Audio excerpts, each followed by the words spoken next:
السلام عليكم ورحمة الله وبركاته. سوري وهذا ميل كستا joogtaan walaalaha. maanta waxaan inoo wadaa afur ama waxay ahaydee casariyo waxaa rabtid ku magacaabo adiga insha Allah. chicken kebab aad iyo aad u fudud.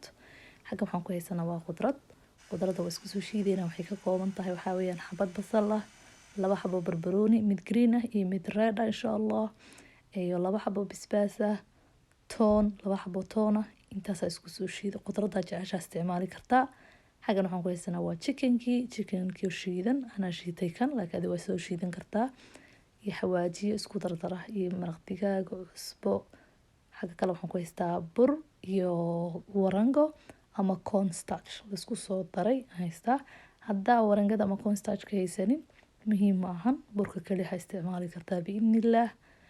khudaarta marka isku soo shiidaan waxay dhashaa khudaarta biyo, marka biyahaasi waa ka reebeynaa biidnillaah, waa ka miireysaa insha Allah. isku day biyaha intaa ka saartid, haddii kaleeto chickenkii wixii dhan waxay noqonayaan wax qoyan oo biyo badan ay lahaanayaan.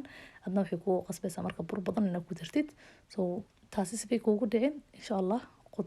khudaarta biyaha ka yara ka daadi biidnillaah. marka bur ku darso.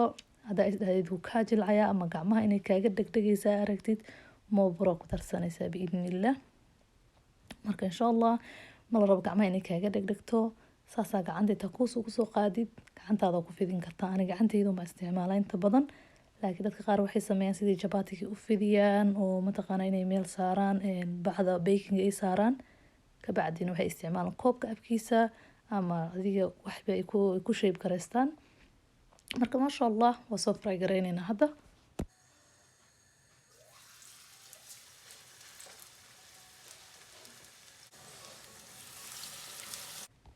saliida aad ku dubaysid yay noqonin saliid oo mataqaanaa dabkeeda aada u dheeryahay insha Allah. yayna kaa noqon saliid oo qiiqsa u bixinayso aada u karkaraysa yay noqonin. ma rabno markaasaa ku rididbo ma rabno mataqaanaa inuu horey mataqaanaa uu ka gubto ama uu ka karo. soo lianna chickenka dab yar uu ku karaa maxay ahayd biidnillaah, waqti yarna wuu ku karaa. marka dab xoog leh hal mar haddaa huf saarto xagga dhexda kama karaayo. marka insha Allah marba dhinac u gadi waa bacdayn. qaybtii hore wakaas oo kusoo dhameeyay. aniga waxaa sameeyaa ramadaantii intaa sameeya isagoo badan freezerka geliya. marka qaybtan idinka idin tusaaya insha Allah.